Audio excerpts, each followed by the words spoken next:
Queridas irmãs, queridos irmãos espíritas, jovens, caras amigas e amigos que nos acompanham através da TVC, nossos votos cordiais de muita paz. Eis o homem. Essas duas palavras seriam ditas num dos momentos mais graves da humanidade, quando ele foi apresentado à multidão. Fazemos um retrospecto histórico para reapresentá-lo à multidão. Eis o homem que veio à Terra quando a humanidade estorcegava na densa treva da ignorância. Ele conseguiu cindir a escuridão e nunca mais a luz da sua presença desapareceu da humanidade. Na Palestina existem dois mares. Um deles é gentil. Está numa depressão de 200 metros abaixo do nível do mar Mediterrâneo. É cercado de colinas verdejantes, alcaparreiras em flor, de águas transparentes. Do outro lado, a Decápolis, aquelas 10 cidades da Grécia Antiga. E do lado de cá, o lado palestino-romanesco, a suave, doce Galileia, à borda da sua praia, de seixos miúdos, de areia cinza, marrom. As crianças brincam, as barcas estão cravadas ali na areia úmida. Naquelas praias, a renda de espumas beija suavemente o solo sem cessar. Em toda parte, naquela região, a beleza, a alegria, o casario, como se fosse um colar de pérolas à noite, quando as lamparinas eram acesas nos seus vasilhames de barro vermelho. Eram aldeias, eram cidades. Cafarnaum, Magdala, Dalmanuta e tantas outras. Betsaida, a casa da pesca. É exatamente ali naquele mar que Jesus cantará a mais bela sinfonia da humanidade. Era um mar tão piscoso que Shaul Nash, biógrafo judeu de Jesus, assevera que à sua época deveria haver aproximadamente 2.000 barcas pesqueiras, pela abundância generosa desse mar de água doce. É um mar que nasce no filete de água que desce do norte, das serras, e que através de afluentes torna-se uma catadupa, que preenche aquela fossa terrestre, e ali então a vida, a alegria, há cantos noturnos e esperanças de vida até hoje. Mas esse mar generoso sangra no sul, e as suas águas transparentes agora atravessam lentamente o deserto da Judeia, a imensa cordilheira árida de arenito, com picos de 800 metros acima do nível do mar. E graças à constituição do terreno, essa mesma água generosa do Rio Jordão, que forma o mar da Galileia, vai se tornando salgada, até descer a uma fossa de 400 metros abaixo do mar Mediterrâneo, a região mais profunda do planeta terrestre.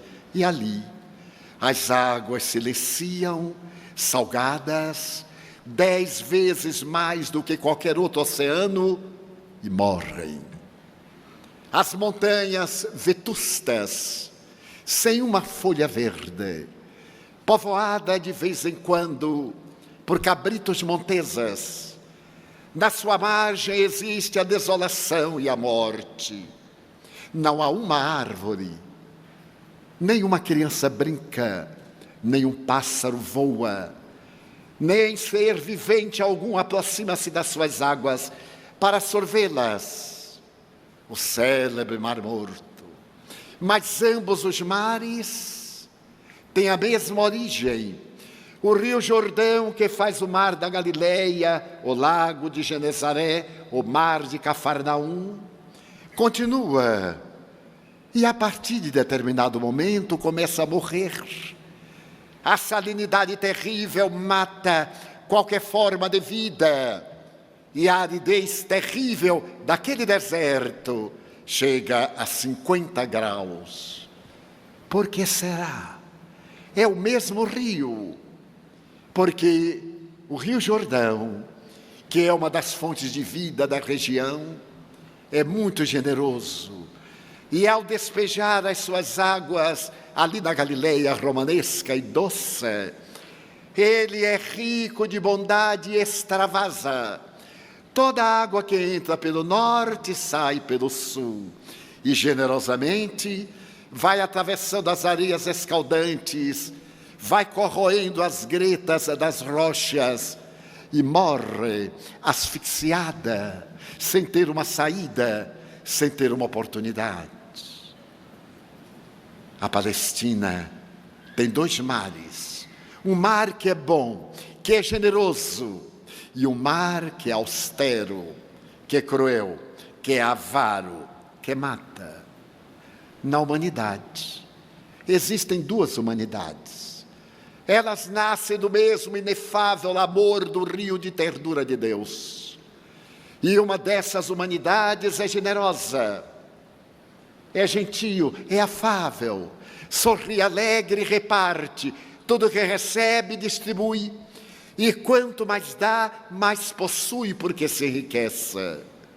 E há uma outra humanidade que é avara, que tudo quanto coleta, guarda, asfixia, domina, e por consequência, perde. Mas na Palestina existem dois montes entre muitos montes. Um deles está defronte desse mar generoso, 200 metros acima do nível. Ali a relva é verde, as flores miúdas na primavera costumam cantar cores diferentes. A brisa normalmente é gentil e é perfumada pelas rosas de Sharon e pelas flores miúdas das alcaparreiras abertas. As árvores são frondosas, tamarindeiros em flor e o seu fruto ácido. Ali naquele recanto amorável daquele monte, Jesus cantou a sinfonia eterna das bem-aventuranças. E um pouco adiante, às bordas do Mar Morto, há uma montanha altiva, de aspecto feroz, como se fosse uma plataforma que subisse na direção do céu, 800 metros acima do nível do Mar Morto. Ali, nesta montanha terrível, Massada, a desolação, a morte. 100 anos antes de Jesus, Massada foi visitada pela primeira vez e foi transformada numa fortaleza para defender os hebreus das invasões contínuas que vinham do outro lado, através do Jordão e através do vale estreito do Armagedon. Massada é um símbolo de morte, não é de fácil acesso. Hoje, graças à tecnologia, pode-se alcançá-la com rapidez. Mas antes, era aquele pico perdido na imensidão do deserto e na imensa cordilheira. Herodes o Grande mandou erguer num dos seus declives um palácio suntuoso, no qual esperava refugiar-se caso tivesse a vida jogada a prêmio de um vencedor. Massada passou a história porque depois do ano 70, quando Tito, filho do imperador Vespasiano, sitiou Jerusalém e destruiu a cidade, não deixando pedra sobre pedra que não fosse derrubada no templo. Alguns conseguiram evadir-se e viajaram na direção de Massada, que contempla a paisagem erma da Cordilheira Cruel. Ali estabeleceram-se com aqueles que já residiam desde a fundação. Mas logo depois, por volta do ano 73, 74, a 10ª Legião Romana avançou na direção deste último reduto de Israel, sitiou a montanha, erguendo vários acampamentos nas montanhas fronteiriças, para que Massada se rendesse pela sede, pela fome. Porém, Massada era o símbolo de um estoicismo cruel. Os romanos começaram a aterrar o imenso vale para alcançarem a porta principal da fortaleza, feita em cedro do Líbano, porque Israel não tem madeiras tão especiais. E quando, por volta de 74, o general Franco avançou com a 10ª Legião, o povo de Massada reuniu-se numa noite de lua fria e lânguida, e o encarregado levantou-se diante da multidão, 938 pessoas, e então disse: melhor a morte do que a rendição. Massada não será transformada em sítio de Roma. Melhor perdermos a vida do que sermos levados como escravos, arrastados pelas ruas da capital do império, ilotas, vencidos e desventurados. Foi o primeiro lúgubre discurso. A lua envergonhada escondia-se nas nuvens negras, que pareciam ameaçar chuva que raramente cai na região de Massada. E logo, um segundo discurso. Vamos sortear aqueles que nos mataremos uns aos outros. E esses que chegarem à sobrevivência suicidar-se-ão. Deixaremos os nossos celeiros para os vencedores, os depósitos de águas, para que eles tenham certeza que nós morremos estoicamente, mas não fomos vencidos. Então foi realizado aquele sorteio macabro, e as lâminas ergueram-se na noite de luar pálida, decepando cabeças, ceifando vidas, até que o último cometeu suicídio, e Massada ficou como sendo o símbolo tétrico do estoicismo, da vitória dos judeus. 2 mulheres e 3 crianças sobreviveram ao holocausto de Massada, porque se esconderam numa cova e contaria à humanidade aquele discurso, a vitória do povo hebreu.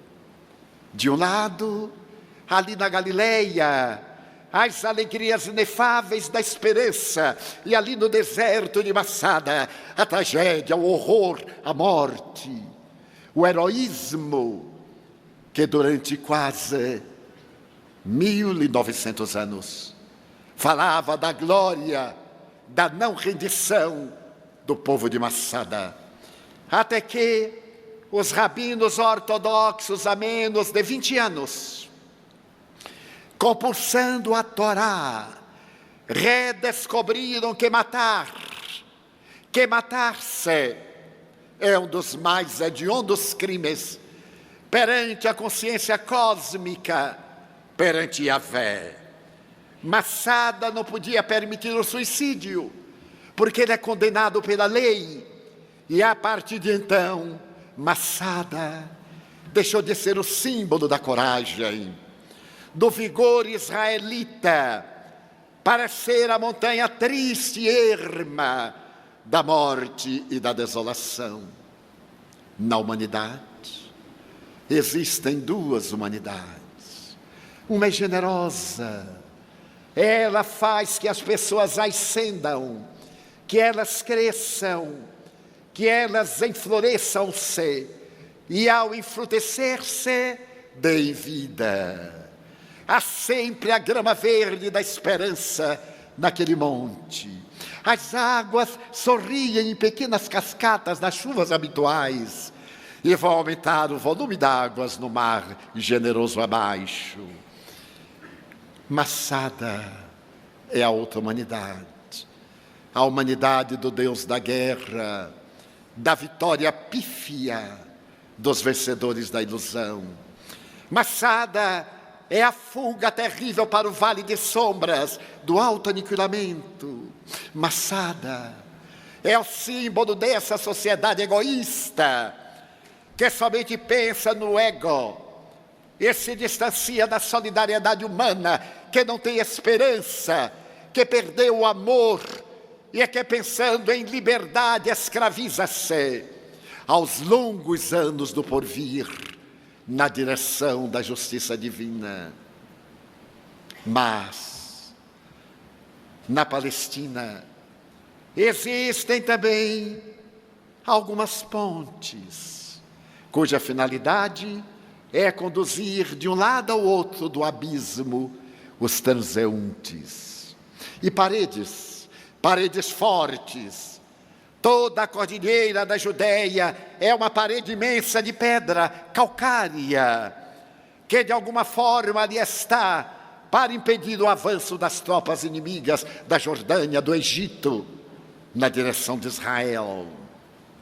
Na humanidade existem pessoas pontes, são sempre generosas, são aquelas pessoas que promovem os outros, aquelas pessoas que aos outros ajudam, que facilitam a jornada, que proporcionam o encontro e a plenitude, que sorriem com a felicidade dos outros. Mas há também as pessoas parede, as pessoas pétreas, que impedem o avanço, que dificultam. E o cinismo histórico da filosofia imediatista cunhou: se eu posso dificultar, para que facilitar? Então a humanidade tem dois montes, a humanidade tem dois mares, a humanidade tem pontes e paredes. De que lado você está? Na montanha humilde ou na montanha tétrica? No mar generoso ou naquele mar em que ninguém consegue afundar? A pessoa atira sobre as suas águas e flutua, tal a densidade de sal. Você estará por acaso naquele monte que é o símbolo da morte? Você é alguém que promove, é alguém que desculpa, é alguém que, ante a impossibilidade de perdoar, entende e dá uma outra chance ao adversário? Ou é a parede hostil, onde tudo bate e retorna? Se você faz parte do primeiro grupo, do mar da Galileia, da ponte ou da montanha, ali, na mesma Galileia, você pode viver Jesus, porque já o tem no coração. Jesus é essa espécie de ternura, de docilidade, de pulcritude, de amor, de carícia, de esperança, de alegria, de vida. Eu vos oferecerei vida, e vida em abundância. Mas se você por acaso é massada, ou mar morto, ou parede, necessita viver Jesus. Para sair da morte para a vida, eu vos convido para que tenhais vida, e vida em abundância. Essa doce voz vem de quebrada em quebrada, através dos evos, e ecoa hoje na acústica dos nossos profundos sentimentos, convidando-nos à reflexão. Será que nestes dias, aliás, bem parecidos àqueles dias com as naturais proporções, pode-se viver Jesus, receber-se a bofetada do lado, sorrir e dar a outra face, perder aquilo que é mais valioso em nós, a honra, a postura social, a ambição egóica, para ceder para permitir que o outro triunfe, para dar-lhe uma chance a quem não merece uma nova oportunidade? Será que nestes dias poderíamos viver Jesus? Sem dúvida, bastando somente uma mudança de atitude mental. Tudo começa no pensamento. Toda construção, primeiro, ela é elaborada na mente, depois, ela é fixada nos sentimentos. O seu planejamento se transforma no projeto que nós tornamos real através do gráfico ou do verbal, para depois surgir na sua grande plenitude. Será que nós poderemos fazer uma releitura do Evangelho de Jesus com as soberanas luzes da doutrina espírita, com as páginas alcandoradas da comunicabilidade dos espíritos e da reencarnação? Eram, sem dúvida, dias amorosos. O mês era Nisan, março, abril, primavera em Israel. Aquele grupo de homens caminhava pelas estradas, levando a esperança e cantando a sinfonia incomum do reino de Deus. Estavam eles agora na planície do Esdraelon e contemplavam o imenso monte, o Monte do Tabor. A humanidade necessita de quando em quando de sair do tumulto, fugir da multidão, procurar o silêncio da montanha. A planície é o lugar das lutas, das pequenezes, das misérias humanas, das disputas. A montanha é o lugar da solidão, do encontro com Deus, do grande silêncio. Invariavelmente, depois que Jesus atendia a multidão, que por pouco não o exauria, roubando-lhe as energias plenas que ele se refazia logo, ele buscava a solidão do deserto para conversar com seu Pai, para novamente reabastecer-se, a fim de voltar à labuta da planície das paixões humanas. Naquela oportunidade ele estava saindo da planície, aliás, numa bela imagem. Plínio Salgado, no livro A Vida de Jesus, uma linda obra de Jesus, fala que na montanha as flores são mais raras, o oxigênio é mais puro, e nos vales, na planície, nas baixadas, os cadáveres decompõem-se, o lixo superabunda, as misérias humanas multiplicam-se. Então, saindo desta imensa planície de Esdraelon, Jesus elege companheiros e sobe a montanha do Tabor.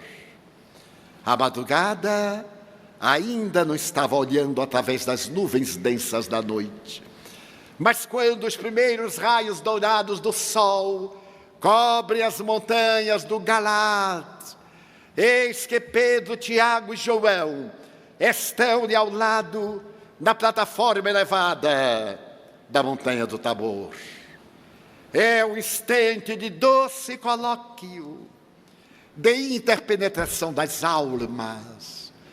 Aquele rabi amoroso que penetrava o ádito dos corações e amava as criaturas miseráveis sem tornar-se miserável também. Ergue-se suavemente. As vestes parecem incendiar-se. Uma peregrina luz toma-lhe a face. Ele resplandece, transfigurado no ar. Os companheiros atônitos olham-no. Não tinham ideia ainda exatamente do poder do Messias. Sabia sim que ele limpava feridas pútridas dos corpos em decomposição. Restituía claridade aos olhos apagados e voz às bocas hirtas, como som aos ouvidos moucos. Dava movimento aos membros hirtos, mas naquele momento ele flutuava. As vestes adornavam-no de uma aura jamais vista quando, de repente, dois seres espirituais, aparecem diante dos olhos desmesuradamente abertos, e eles percebem um diálogo que transcende a sua capacidade de entender. Provavelmente atiraram-se ao solo de joelhos e ficaram contemplando a visão mística e transcendente da glória de Deus. Jesus está sendo homenageado por Moisés, o legislador, e por Elias, o grande profeta. Devia fazer 2 ou 3 semanas que João o Batista fora decapitado na fortaleza de Pérea, a mandado de Herodes Antipas e da avidez da sua mulher Herodíades, que pedira a filha a cabeça do profeta que a censurava e lhe daria a glória e o poder de Roma. Quando a cabeça tombara e fora levada ao festim de aniversário de Herodes Antipas, e ó Canaã, João voltar à postura de Elias, o grande profeta do rio Quizon. Ali estava ele, que deveria vir antes que viesse o Messias, para que se cumprissem as profecias tradicionais. Ali estava Moisés, e é comum vermos hoje e lermos em algumas doutrinas de origem cristã que adulteraram o seu evangelho, a informação de que Moisés proibira a comunicação dos espíritos, que os mortos não voltariam a conviver com as criaturas humanas. Que poder teria Moisés para interferir nas leis cósmicas de Deus? Mas imaginemos numa posição quase absurda, que ele tivesse proibido, ei-lo ali quebrando a promessa, ei-lo ali morto há mais de 1000 anos, retornando para homenagear o Rabi, que se comunicava com o mundo transcendental. E Elias, que o reverenciava por nele ver as insígnias divinas que tipificavam o eleito Filho de Deus. O momento da transfiguração do Tabor é o momento em que a criatura humana tem a percepção da inefável misericórdia de Deus. Quando esse astro-rei desce à sombra da terra e diminui a opulência de luz, para que não fiquemos cegos diante da sua claridade. E logo, aquela cena incomparável de luz, ele descer. É tão difícil descer a miséria humana, sem o humano transformar-se também. E ao descer ele sorri, e os amigos deslumbrados, através de Pedro, gritam: Senhor, construamos aqui algumas tendas e fiquemos na contemplação de Deus, na glória do Altíssimo. E ele então redargui: é necessário descer. Na montanha aure-se a força, na baixada distribui-se a luz. No alto comunga-se com Deus, no baixo apresenta-se Deus. E descem do Tabor, cá embaixo a algaravia, as lutas, a prepotência, as angústias, quando o pai acerca-se-lhe, aflito, e diz: Senhor, tem piedade do meu filho, pois que um espírito imundo toma-o e o faz convulsionar até babar sangue. Ninguém consegue curá-lo, nem os teus discípulos o conseguiram. E Jesus, apiedado desse pai, acerca-se do jovem, que parece dominado por uma crise epileptiforme, convulsiona e baba. Mas o mestre olha além da dimensão física, vai no mundo transcendente e vê a luta que se trava entre um algoz desencarnado e aquele ex-algoz encarnado nas paredes da matéria, expungindo os males perpetrados nas jornadas anteriores em outras existências, tomado de grande compaixão, porque é assim. Jesus sempre sentia uma compaixão pela criatura humana de ambos os planos da vida. Ele contempla aquele jovem que estertora e fala-lhe com doce energia: espírito imundo, em nome de meu Pai eu te ordeno, sai dele. A autoridade moral faz que o jovem tenha uma nova crise e, ao tomar ao solo semiconsciente, a baba com gotas de sangue escorre-lhe pelo canto dos lábios. Ele descerra as pálpebras cansadas do letargo. O mestre toma-o pela mão e entrega-o ao seu pai, completamente restabelecido. Há um momento de aurora na alma daquele pai e de ternura no atormentado coração do filho. Há um hino de louvor que se levanta, mas Jesus jamais se detinha para receber gratidão. Ele era o amor inefável. Deus necessitava da festa das nossas palavras. E você vai, a planície do Esdrelon é imensa, é verdejante, ela também tem abismo, tem córregos. E os companheiros, agora atormentados, invejosos, instáveis, são humanos, têm os seus momentos de debilidade, ainda não ficaram iluminados pelo Pentecostes, têm as dúvidas que angustiam, mas que também fazem aprofundar o conhecimento. Acercam-se mais do silencioso rabi e perguntam: por que tu? Por que tu conseguiste e não nós? E o mestre redargui: por quê? Para esta classe de espíritos são necessários jejum e oração. Mais tarde, 19 séculos, o ínclito codificador do Espiritismo, Allan Kardec, irá apresentar-nos a classificação dos espíritos, desde os primários aos arcangélicos.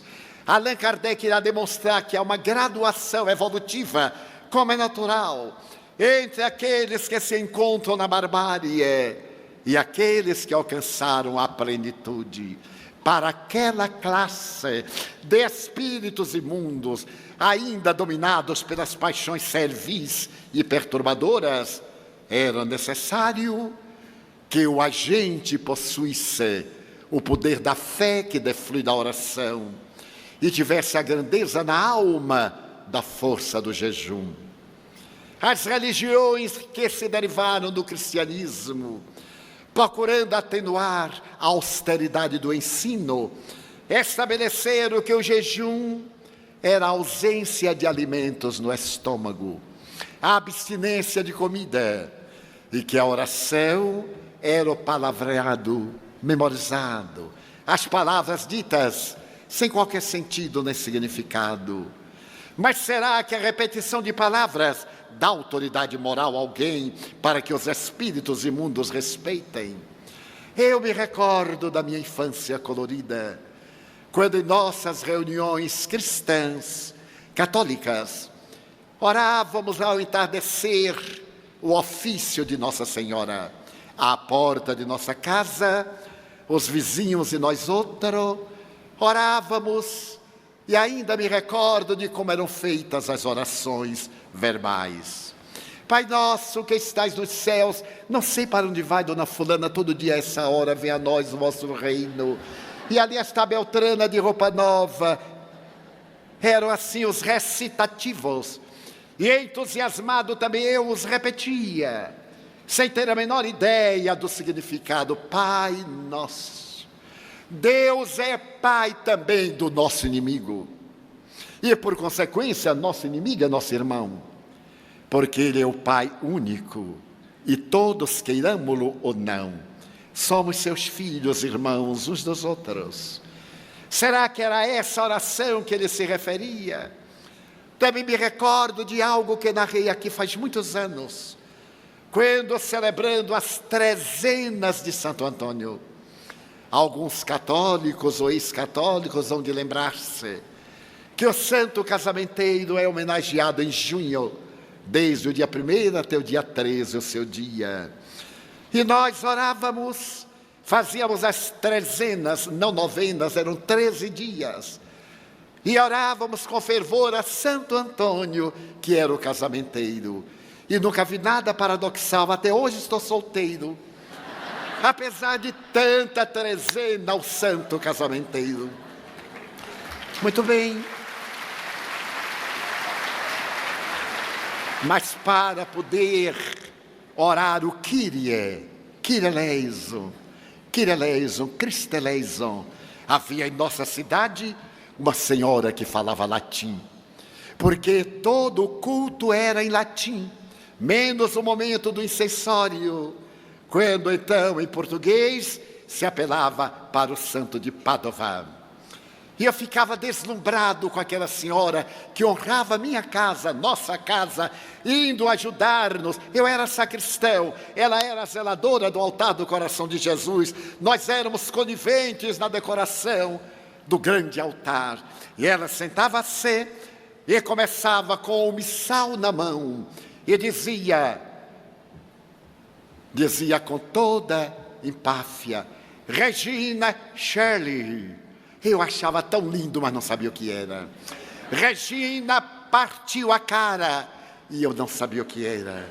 Regina afrouxa os loros. Eu dizia: meu Deus, o que será isso?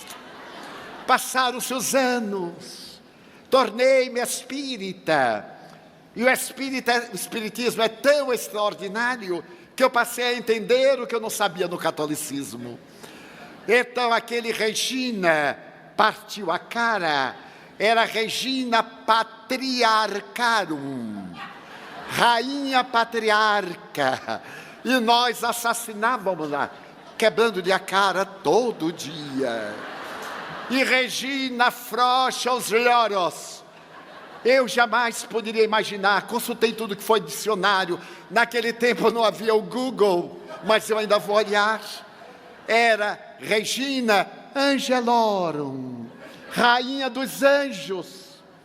E ela colocava com toda a ênfase essas expressões. Será que orar é isso? Orar. Escreveu Leon Tolstói que certo dia um sacerdote passava pelo campo e encontrou um mujik, um lavrador que trabalhava a terra. O sacerdote, cheio de empáfia, olhou para aquele homem modesto e disse: homem, deixa o arado e vamos à igreja orar.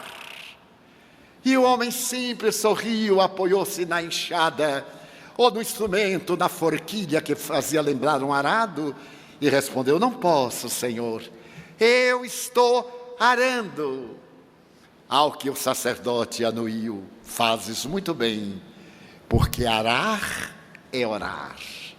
Jesus referia-se à oração do bem, não às palavras, mas ao sentimento de união com Deus, ao trabalho da solidariedade, que é uma prece, ao trabalho da compaixão, que é uma oração profunda, a essa expressão da misericórdia para com o nosso próximo. Esse é o orar. Os espíritos somente respeitam aqueles cujas preces produzem a transformação moral do indivíduo para melhor, e ele adquire autoridade perante os espíritos desencarnados. E o jejum? Será que a abstinência de alimento pela manhã até o meio-dia, porque ninguém aguenta mais jejuar o dia inteiro? Então, será que isso dá autoridade moral? Não, emagrece.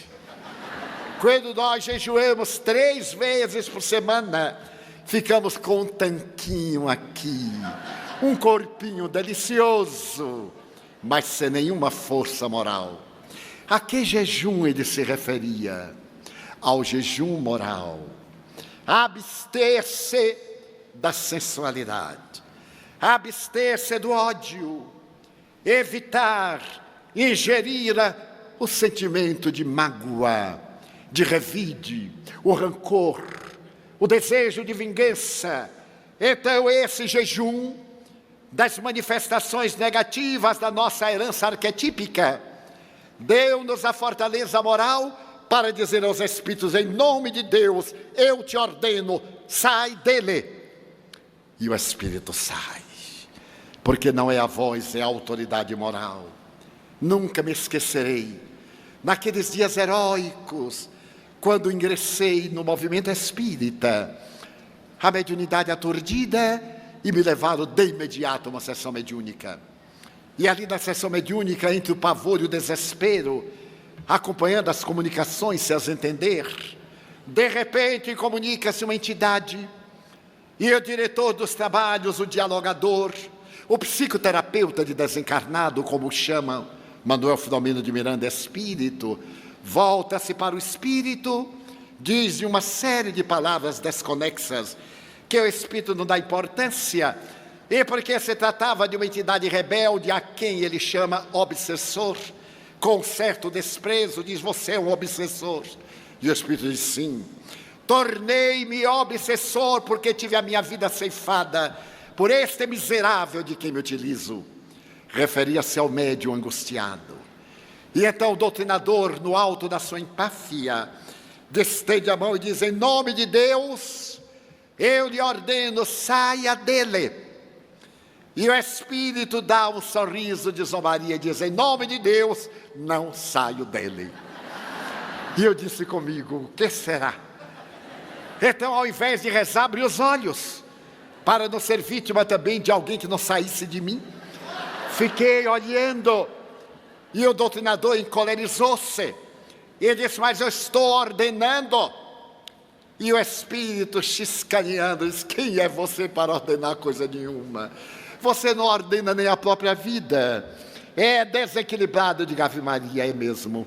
Porque em cidade do interior a gente sabe da vida de todo mundo. E a vida dele era mais ou menos pública, para não dizer que era popular. E então o espírito esbraveja, o homem esbraveja, até que uma senhora muito modesta, afrodescendente, médium com Jesus, sorri humilde e diz: meu irmão, ao doutrinador, um momentinho. E volta-se para a entidade em aflição, para o médium em convulsão, e diz: meu irmão, eu peço em nome de nosso Senhor Jesus Cristo, fique em paz. Você está sofrendo muito, não compensa o mal que você está fazendo.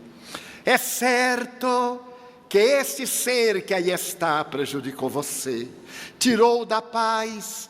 Você hoje sofre porque ele é o responsável, mas será justo que você lhe cobre, para que ele venha depois de cobrar, e isso não acabe nunca.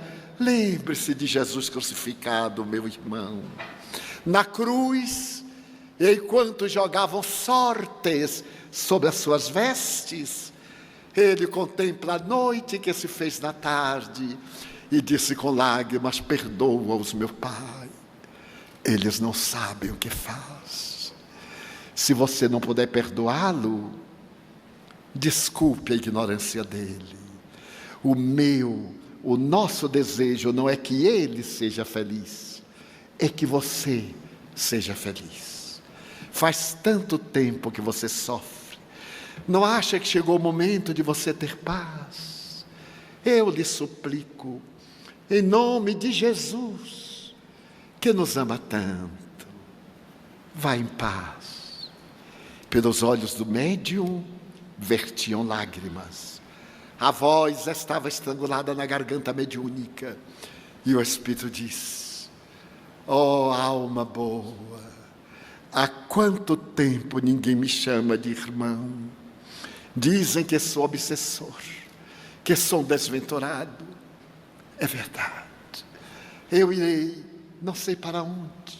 Ela disse: ó, sim, ao seu lado um anjo bom segurará sua mão, porque Jesus veio para nós, você e eu, os pobres, os infelizes. E volte depois, quando estiver feliz, para que nos sintamos felizes com a sua felicidade. Houve um silêncio tumular. O médium recompôs, a sessão acerenou. O soberbo baixou a cabeça envergonhado e ela abriu os braços. E o Espírito venerando falou pelos seus lábios. Eram gotas de luz que balsamizavam nossas almas. E nunca me esqueci. O jejum, ela jejuava. Aquela alma alcandorada num corpo afrodescendente. Era um espírito de escolo que estava expungindo equívocos do passado no analfabetismo para render-se à divindade na sua glória estelar. Espírito imundo, em nome de meu Pai, eu te ordeno, sai dele. É normal que uma pessoa desacostumada à vivência de uma vida ética surpreenda-se com a doutrina cristã. Eu tenho encontrado nas longas viagens pessoas que me dizem que o cristianismo é uma doutrina masoquista, que os cristãos gostamos de sofrer. Eu sorrio e pergunto se aqueles que se comprometem na sensualidade, na drogadição, no alcoolismo, no tabagismo, no erotismo, não seriam também masoquistas psicopatas? Porque se nós nos complazemos em sofrer para sublimar, esses pagam para sofrer autodestruindo-se. O cristianismo é uma doutrina de alegria. Jesus veio para que o mundo fosse melhor. Por esta razão, a sua é uma boa notícia. É uma notícia de vida. E muitas vezes está assinalada pelo sofrimento, exatamente, porque o sofrimento faz parte do coquetel existencial. A própria organização material é de tal maneira elaborada que para viver consome-se, segundo os melhores especialistas, em cada segundo, em nosso sistema circulatório, morrem 30 milhões de hemácias.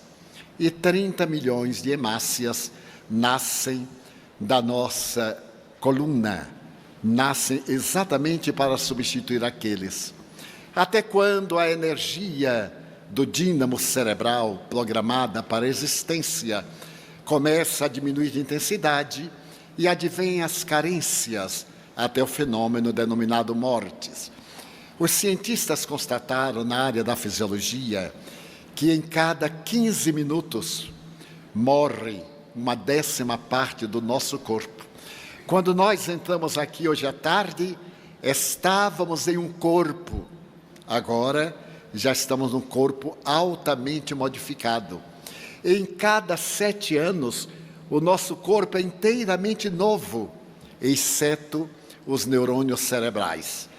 Então, uma pessoa que viveu 70 anos já teve 10 corpos e quase não notou. Notou por causa do reumatismo, por causa da dispepsia nervosa, por isto ou por aquilo. E quem tem 86, quantos corpos já teve nesse admirável trabalho de renovação? Então, aquilo que alguns chamam sofrimento, outros chamam fenômeno natural de desgaste. O desgaste biológico é um fenômeno normal.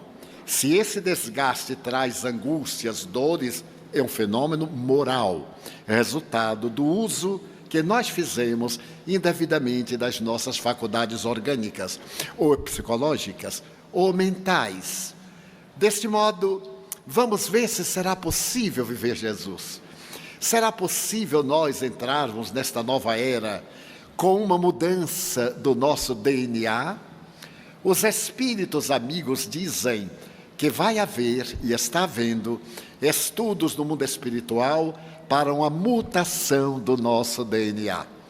Da mesma forma que do Pithecanthropus erectus para o Homo sapiens, foi o mundo espiritual que organizou o psicossoma, o perispírito, para modelar o corpo que hoje desfrutamos e que é uma certa herança dos embaixadores de outra dimensão que vieram ter conosco, da constelação do cocheiro, como diz Emmanuel. Então é normal que nesta nova transição, o nosso corpo, que está sendo sempre elaborado para melhor, com mais saúde, com a vitória da ciência sobre as terríveis epidemias que dizimavam praticamente a sociedade, para que nós, no próximo período, no mundo de regeneração, não tenhamos que experimentar Alzheimer, Parkinson, as várias manifestações cancerígenas, porque já não as necessitamos para evoluir. A nossa conduta moral já não prescreverá essas consequências em nosso mundo modelar, nesse modelo organizador biológico, como chama a parapsicologia ao nosso corpo perispiritual. Então, o cristianismo é uma doutrina que nos libera do sofrimento e nos dá uma alegria imensa. Eu me recordo, por exemplo, de Francesco Bernardone, cantando ao irmão Sol, cantando ao irmão Fogo. Estava ele com tracoma, a terrível doença que adquiriu durante a cruzada no deserto, quando, pela recomendação de seu grande amigo, o cardeal de São Paulo, ele vai consultar o médico do Papa. A terapia era um ferro em brasa para queimar o rosto, queimar a vista. E então aquele ferro em brasa, numa forma quase angular, vai se aproximando dos olhos semi-apagados de Francesco, que sentia dores lancinantes. E ele então sorri. Benvenuto, fratello Foco. Bem-aventurado, irmão Fogo. Trate-me bem. Eu sempre fui generoso para com você. E então o ferro é aplicado no olho que o queima até a orelha. Frei Leão desmaia. E lá vem o outro ferro para cegar o segundo olho. E ele sorri, estava em êxtase. Estava em comunhão com seu amigo, o mais notável símile de Jesus Cristo, que é a reencarnação do evangelista João, do discípulo amado. E este não provará da morte, porque o amor de João por Jesus era tão grande que ele não necessitava do testemunho, como iremos ver, que foi oferecido pelos demais. O poder do amor. Então o amor glorifica. Eu perguntei ao Espírito, Joana de Ângeles, o que é o momento de ser queimada viva, ali, naquele poste de madeira, diante das termas de Caracalla, no mês de agosto, por ordem de Nero. E ela então sorriu e me disse, quando as labaredas alcançam as nossas vestes, sentimos as primeiras queimaduras, mas há um estado de êxtase tão grande, que praticamente não notamos as labaredas consumindo-nos, e quase sempre a morte advém pela asfixia com a fumaça. E duas mãos no meio daquelas chamas estão distendidas, e uma voz inesquecível, meu filho, falou na acústica do meu coração, vem, Joana, já atravessaste a porta estreita, vem agora desfrutar das delícias da casa de meu pai. Não há alegria que se compare à alegria da plenitude espiritual.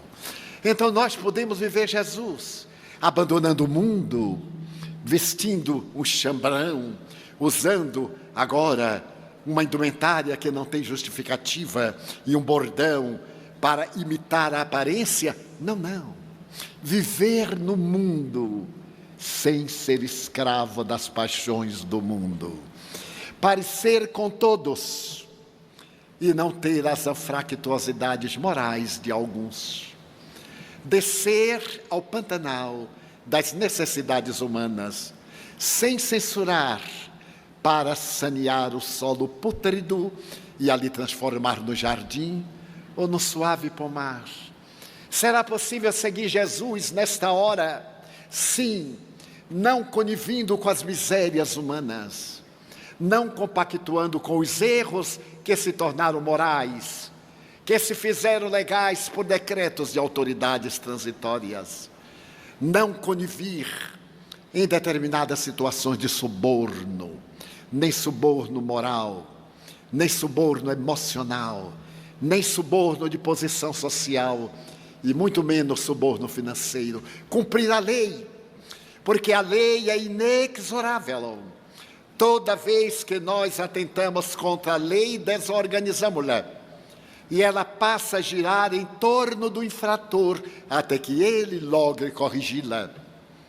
Allan Kardec, o extraordinário codificador, no livro Céu e Inferno, no Código Moral da Vida Futura, estabelece com uma precisão encantadora e prescreve que, se essa lei for aplicada em nossa sociedade, a ordem, o progresso e a dignidade tomarão conta do mundo. Diz Allan Kardec que todos nós erramos, é óbvio, sem exceção. A única foi Jesus. Mas quando nós erramos, deveremos reabilitar-nos. E a reabilitação será consequência de 3 passos. O primeiro passo é o arrependimento. Qualquer pessoa sensata e digna, quando se equivoca, quando comete um erro, um gravame, é claro que desperta. A consciência anestesiada, em determinados momentos, volta à lucidez. E ao despertar, damos-nos conta do mal que fizemos e arrependemos-nos honesta, sinceramente. Mas isto não basta. É o ditado brasileiro: arrependimento não paga dívida. Logo então passamos à segunda fase, a fase da dor. Por que eu fiz isto? Para me vingar, um momento de paixão. Porque essa pequenez de minha alma, porque ainda rastejo no pó. Então descobrimos a inferioridade, que deveria estar já ultrapassada em nosso estágio ético-moral, de cultura e de civilização. E então sofremos. Diz Allan Kardec, é a expiação, é o sofrimento, mas não basta. Agora necessitamos do terceiro fenômeno de vida, que é a reparação. Reparar o mal que fizemos pelo bem que possamos fazer. Mas como Deus não é um cobrador de imposto, a lei não é a tradicional, a lei tão conhecida de tal e qual, ou lei de talião, dente por dente, olho por olho, dedo por dedo. É a lei de amor. O bem que fazemos anula o mal que fizemos. Se eu prejudiquei a este indivíduo, e eu não tenho chance de reparar porque ele não me dá a oportunidade, eu faço bem indiscriminadamente, porque agora o problema é dele, não é mais meu. Eis porque o perdão é transcendente. Alguém me ofendeu, eu perdoo. Eu ofendi alguém, peço desculpas. Se o outro não desculpar, o problema já não é comigo, é com ele. É de uma claridade diamantina, de uma beleza incomparável. Então nós sempre estamos diante da lei, e na hora que deixarmos de afligir, deixaremos de sofrer. Então o cristianismo é essa doutrina que hoje o Espiritismo restaura. Vivermos com a consciência tranquila é o maior tesouro. Do que adianta amealhar fortunas desonestas, do suborno, o crime do colarinho branco, possuir contas cifradas nos paraísos fiscais e o mundo morrendo de miséria, de fome, não mais na periferia das cidades, dentro das cidades. Uma amiga socióloga disse-me, estabeleceu-se que nós temos 3 tipos de mundo do ponto de vista socioeconômico. Primeiro mundo, segundo, terceiro. Mundo não desenvolvido, em desenvolvimento, mundo desenvolvido. Eu proponho esta classificação, um 4º mundo, que é o mundo de miséria nos países abastados. Se nós sairmos da Torre Eiffel e andarmos 1 quilômetro na direção da banlieue, dos subúrbios parisienses, encontraremos a miséria dos imigrantes, a miséria em casas transformadas em cortiço, que ainda se cozinha com lamparinas, com querosene, daí os incêndios periódicos que invadem esta região miserável de Paris, 4º mundo. Se sairmos do Palácio de Buckingham, 1 quilômetro em qualquer uma direção, vamos encontrar a miséria, a pobreza, a prostituição, a drogadição, a vergonha. É quarto mundo, é a miséria no mundo. Hoje, segundo estatísticas válidas, na grande pátria do tio Sam, que já foi uma das maiores economias do mundo, agora ultrapassada pela Alemanha, segundo alguns, segundo outros ainda não, nós temos aproximadamente 20 milhões de pessoas abaixo da linha da miséria, no país mais rico do mundo. Então recordemos de Kardec, viver num mundo em que alguém morre à fome, e o desperdício alcança níveis incalculáveis, deveríamos ter vergonha de viver nele. Então, ser cristão hoje no mundo é estar numa sociedade que se permitiu corrupção e não se deixar corromper também. Perder aplausos para não perder a dignidade. Perder amigos para não perder a sua integridade moral. Isto é que é viver Jesus nos dias de hoje. Fazer tudo o que todo mundo faz digno, mas estar um pouco além. Como perguntavam os fariseus, quem é esse homem? Ele fala como todo mundo fala, mas ninguém fala como ele fala, porque ele falava com autoridade. Então nós vamos ver os simples de coração. Não é necessário que nos tornemos uma Madre Teresa de Calcutá, com uma dor de cabeça permanente, uma enxaqueca que a fazia desvairar, atendendo não apenas os miseráveis de Calcutá, mas os sofredores de todo o mundo. Como esquecer? Quando a princesa Diana estava nos tormentos pós-divórcio do príncipe Charles, estando em Roma, encontra a veneranda Madre Teresa e fascinada por esta mulher pequenina, acerca-se e lhe diz: receba-me na sua ordem. Eu desejo ser uma irmã de caridade. Deus meu, a princesa de Windsor, a mãe do futuro rei da Inglaterra. E Madre Teresa lhe diz sorrindo: princesa, a senhora nasceu para ser princesa. Se a senhora vier para a minha ordem, será apenas uma a mais. Mas se a senhora ficar onde se encontra, a senhora será a única irmã de caridade no palácio. A mulher mais fotografada do século, mais invejada da época, que desfrutava de todas as regalias, e a alma melancólica e triste pela ausência do amor. Tinha tudo, mas faltava este tônico sublime que era o amor desinteressado. Madre Teresa dá-lhe esta lição soberana de cristianidade, e ela volta a Londres. A sua primeira visita em Londres é a um hospital de crianças soropositivos da AIDS. Os jornais debatem. A mãe do rei comete uma leviandade visitando esses leprosos miseráveis. Pode contrair a doença e transmitir ao rei do amanhã. Ela não deu a menor importância. Abraçou e beijou criancinhas que não tinham culpa atual para estar infectadas. Depois ela foi a Angola, vestiu capacete, botas especiais e caminhou pelo terreno mais minado daquela época. As minas que ceifaram centenas de milhares de crianças, de adultos, tornando-as paralíticas, decepando-lhes membros. E começou uma campanha para que essas minas desapareçam da humanidade, para que as indústrias de armas cedam lugar às indústrias de alimentos.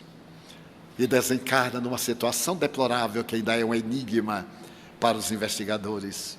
Ou então Martin Luther King Jr.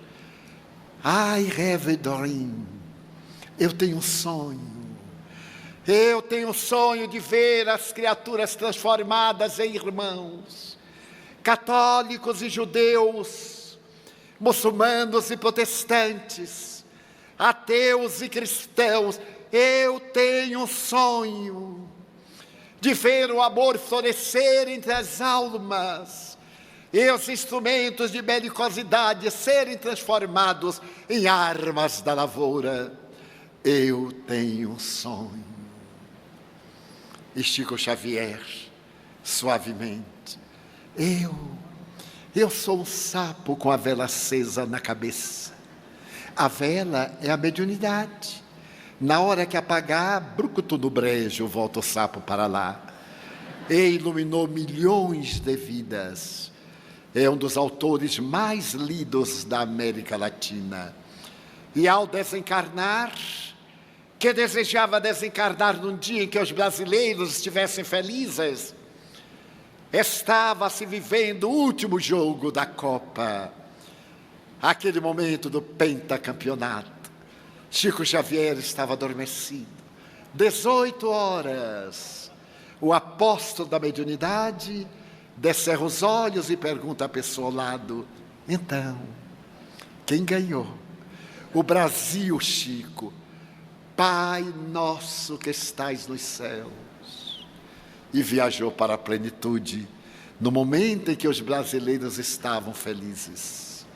Um dia alguém lhe perguntou, nos velhos tempos: Chico, você torce por algum time de futebol? Sim, eu sou brasileiro.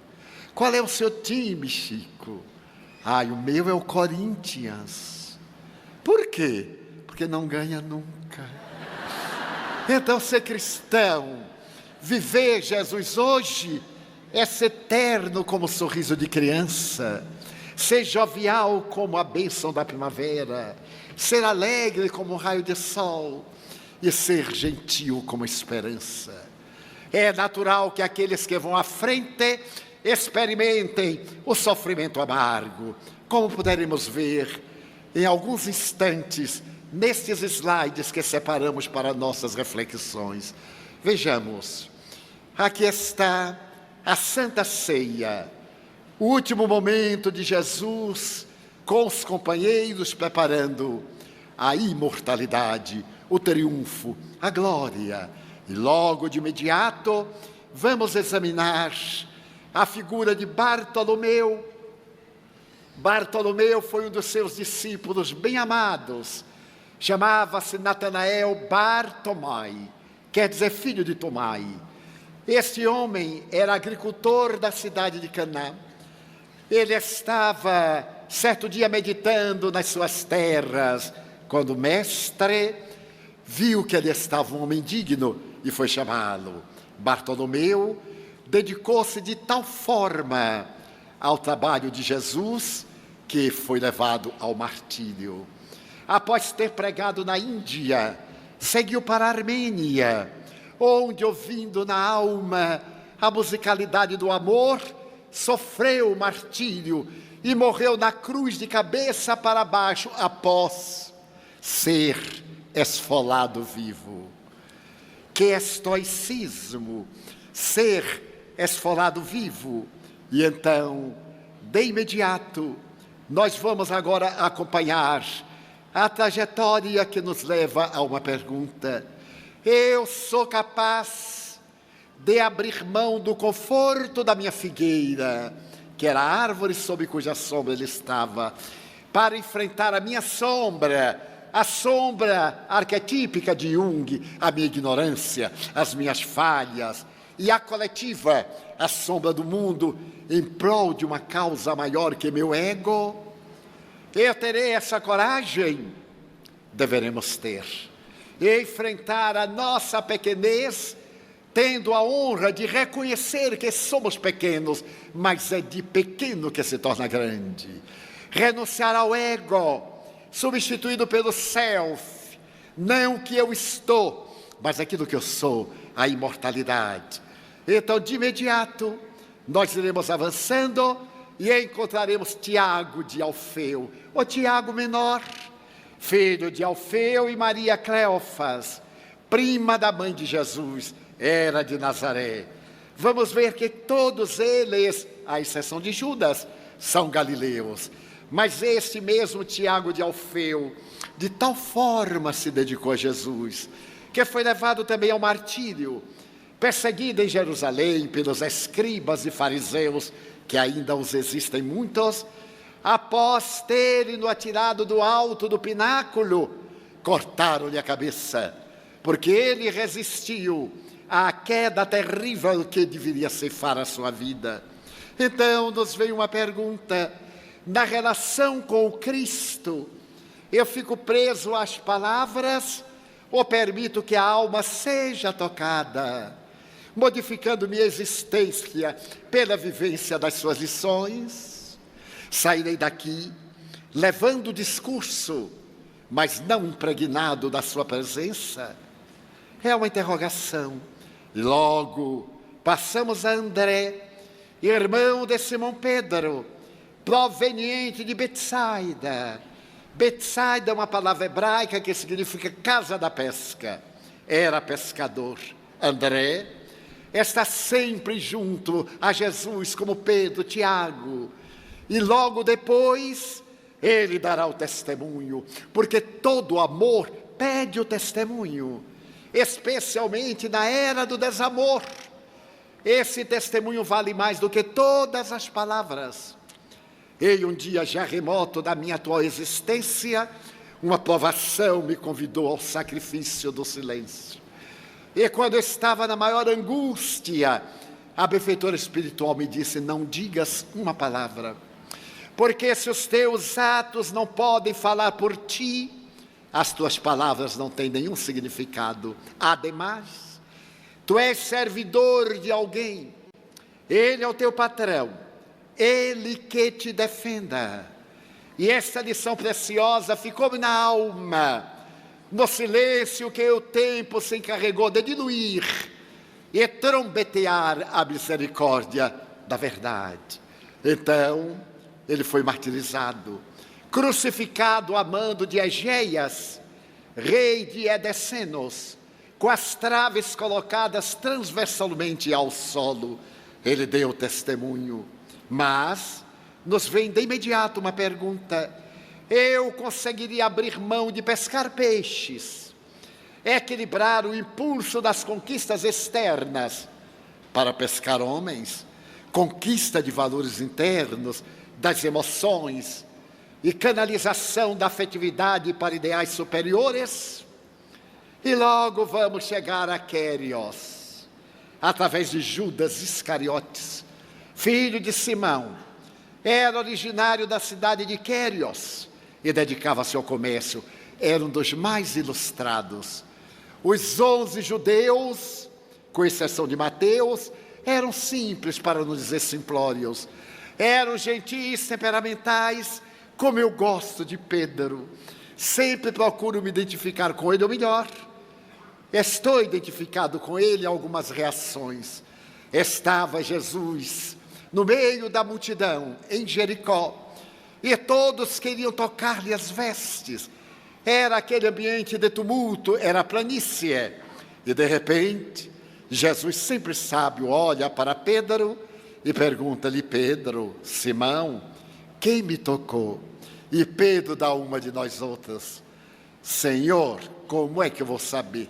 Numa confusão danada dessa, vem me perguntar quem é que lhe tocou. Como é que eu vou saber? Então uma voz grita: fui eu, Senhor. Era uma mulher. Eu toquei as tuas vestes.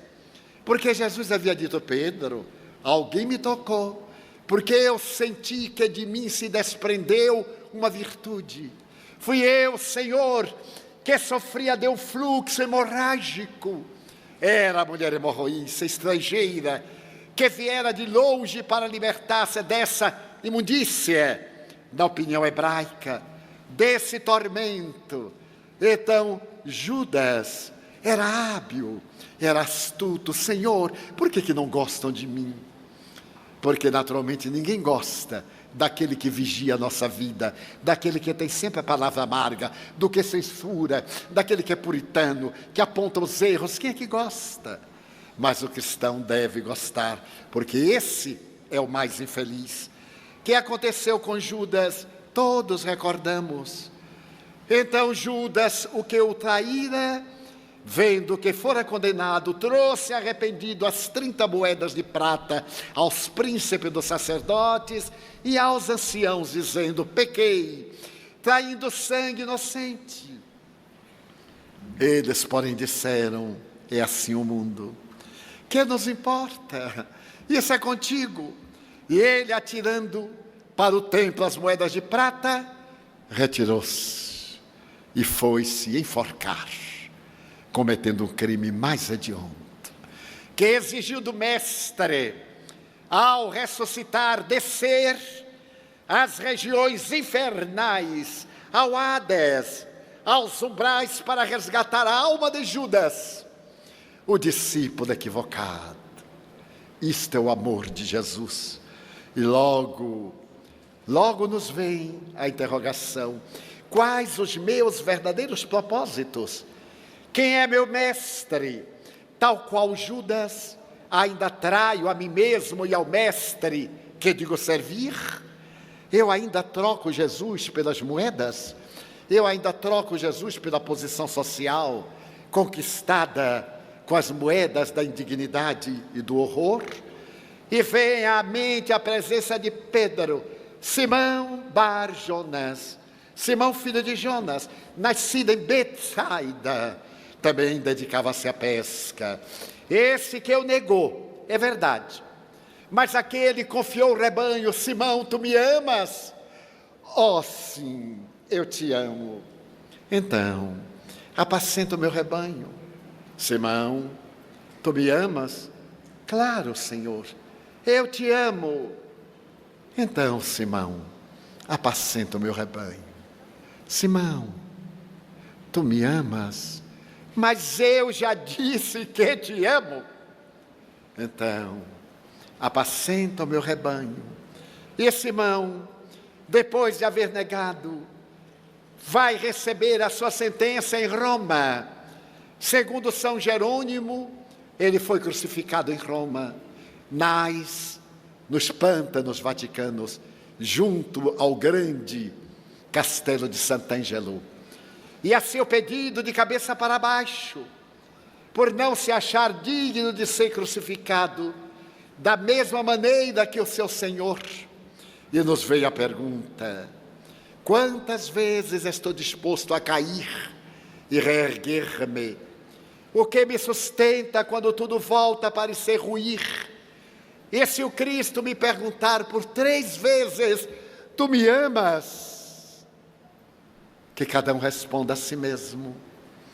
E vem João Evangelista, irmão de Tiago Maior, filho de Zebedeu e Salomé, era também de Betsaida e auxiliava o pai na pesca. Este João que Scholem Asch, o judeu que escreve sobre Jesus, numa obra memorável, o Nazareno diz que ele era poeta. Na barca, ele sonhava com as estrelas, esperava o Messias, que era puro como o lírio do campo, e amou tanto. Então, foi o único a não provar do martírio. Morreu em idade provecta em Éfeso, onde cuidou de Maria, a mãe de Jesus. Visitei essa casa, que está muito bem descrita na Boa Nova, pelo irmão X, através das venerandas mãos do apóstolo da mediunidade Chico Xavier.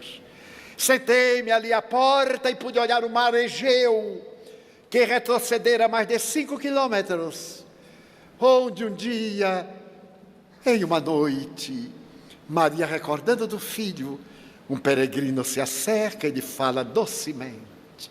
Era ele quem foi buscá-la, para que ela pudesse entrar no reino das estrelas. E eu me pergunto, até que ponto eu consigo superar o medo e ser fiel ao ideal abraçado, mesmo que todos ao lado debandem ou entreguem-se ao temor? Se Deus é amor, conforme o próprio João declarou, de que forma consigo expressar a minha relação com Deus? O que ainda é fator impeditivo para que eu ame em profundidade? O que é que está nos impedindo de amar? Medo de ser traído? Medo de ser descartado? Que bobagem! A felicidade consiste em amar, não em ser amado.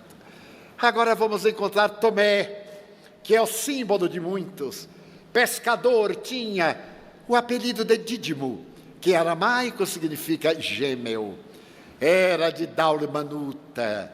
Esse Tomé que se tornou símbolo, ver para crer, até a hora em que a física quântica estabelece é necessário crer para ver depois, porque é a física das probabilidades.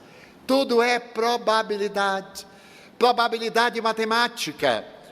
Então, eu teria coragem de me permitir morrer atravessado por uma lança na Índia, onde ele foi pregar.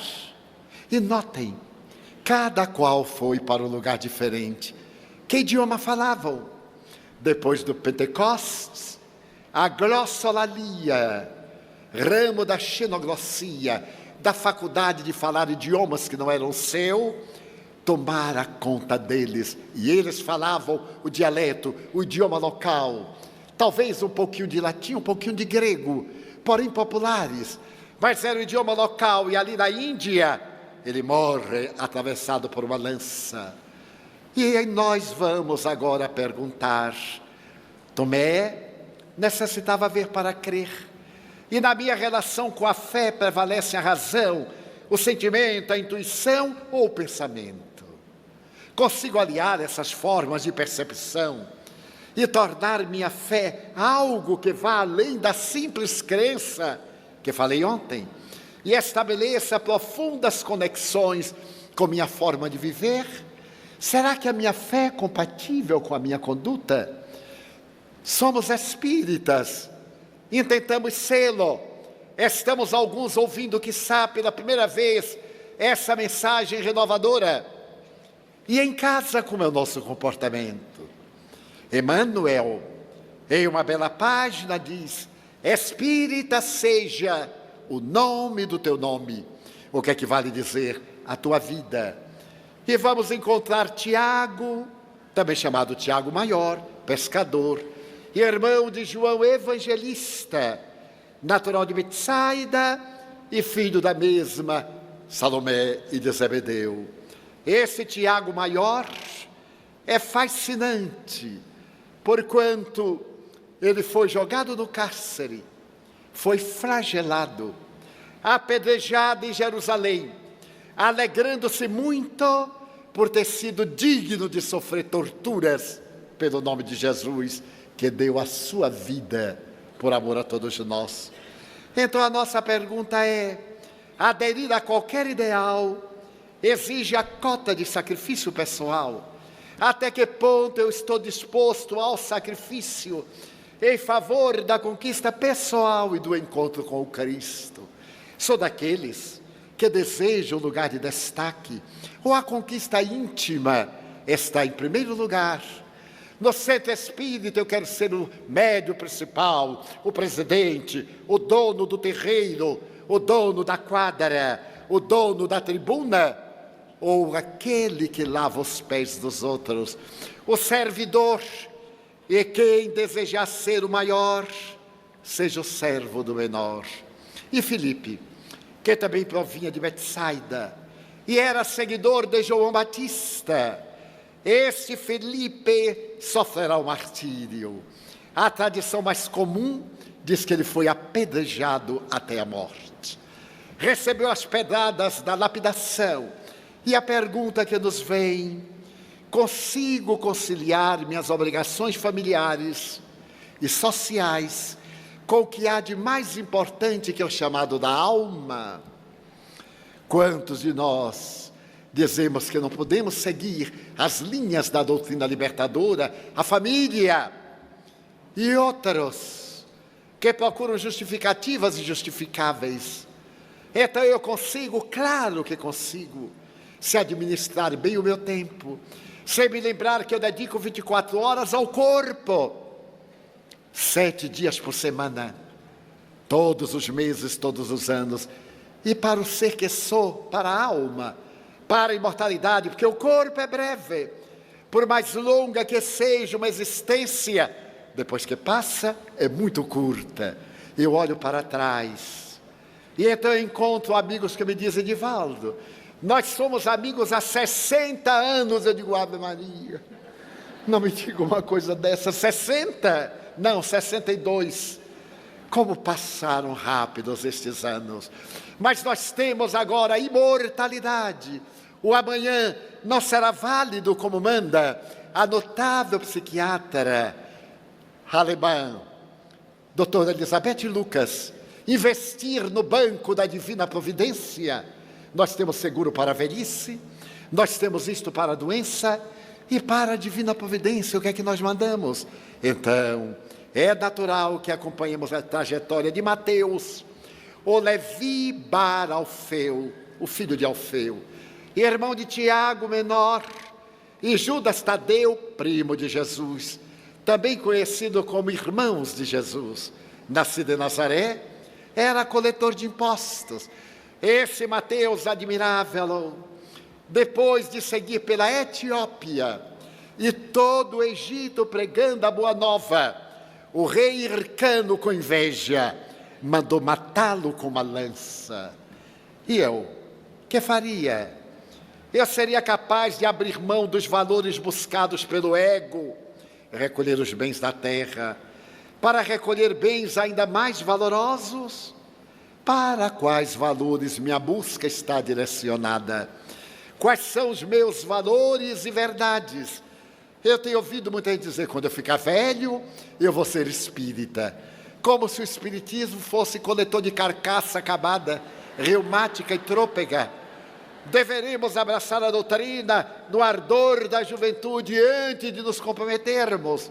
E também no declínio dos anos, quando a sabedoria nos aponta o melhor caminho. Então, é necessário que acompanhemos a trajetória de Judas Tadeu, filho de Alfeu, irmão de Tiago menor, e Mateus, nascido em Nazaré. Este Judas Tadeu foi estoico, porque esparzindo aquele pólen de amor, doou a vida na Armênia, sob flechadas cruéis. É fascinante notar como Jesus havia dito que só um não experimentaria da morte. E eu pergunto, Judas Tadeu desejava aprender a expulsar os demônios, era a sua preocupação. No meu aprendizado, como lido com o mal que vem de fora e com o meu próprio mal, com os meus demônios, os nossos demônios internos, as paixões que nos cegam, que nos entorpecem, e somos levados a acompanhar Simão, o Zelote, era o mais velho do grupo. Para seguir o Cristo, abandonou um partido extremista de pessoas armadas. Veio de Canaã e era pescador. Simão, o Zelote, deu também o seu testemunho, amando ao Mestre, e o servindo no avançar da idade, deixou-se crucificar na Pérsia, em singulares travas. É comovedor ver o estoicismo desses homens. E eu me pergunto, na idade em que me encontro, qual a melhor forma de servir e conviver com Jesus? Então, de imediato, nós vamos agora acompanhar este viver com Jesus integralmente. E esse viver com Jesus integralmente chama-nos a seguir com Ele. Você já aceitou o convite? Como será a sua vida a partir de hoje? Até ontem, anteontem, um dia que ficou, talvez não soubesse, mas agora você sabe que Ele espera a vida eterna. Eterna desde que fomos criados, porque só Deus é eterno em totalidade, sem princípio nem fim. Como é que será a nossa vida a partir de agora? Seremos a parede ou seremos a ponte? Seremos o mar gentil de águas transparentes? Ou seremos o mar de águas mortas? Seremos o monte da esperança? Ou seremos Massada?